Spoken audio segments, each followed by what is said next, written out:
Let's bring in Phil Orlando, Chief Equity Market Strategist with Federated Hermes. Phil, welcome. Good to have you with us. You're the equity market strategist, yet you're concentrating on bonds these days. Why is that?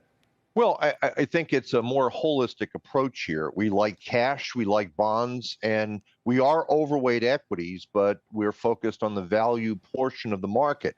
Growth has had a great run here during the midterm election rally from mid-October into early February. The S&P was up about 20% during that period. We think growth is probably going to pull back here over the course of the next couple of quarters.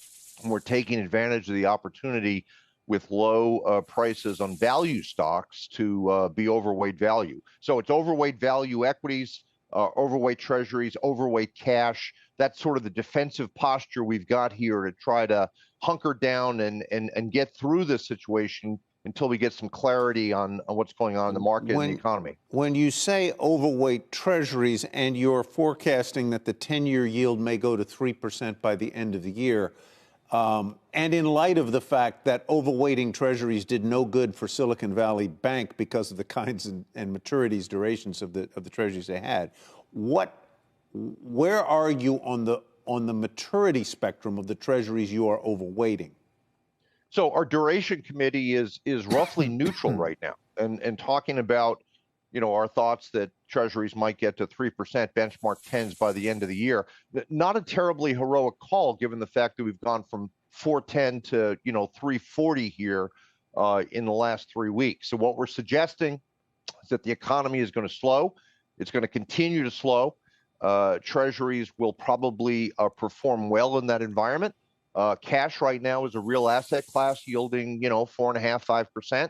And value stocks, low PEs, low betas, with dividend yields that are twice the broad market. I think that those are good places to hunker down and hide out here until we get some clarity. And that said, international is still a place that you'd also be looking, Phil? I mean, usually when we see global downturns, the U.S. holds up relatively better. You always wonder about, people chasing international stocks for kind of the FX trade or something like that. Maybe they're high beta, but could they be heading for some trouble here? So we do like international, Kelly. The international stocks right now are about 40% cheaper than domestic stocks, and the dividend yield on international is about double the yield on U.S. stocks. China reopening and coming back into the economy is important. A relatively weaker dollar versus euro, pound, and yen is important. So there are a number of reasons why international looks pretty attractive here as well.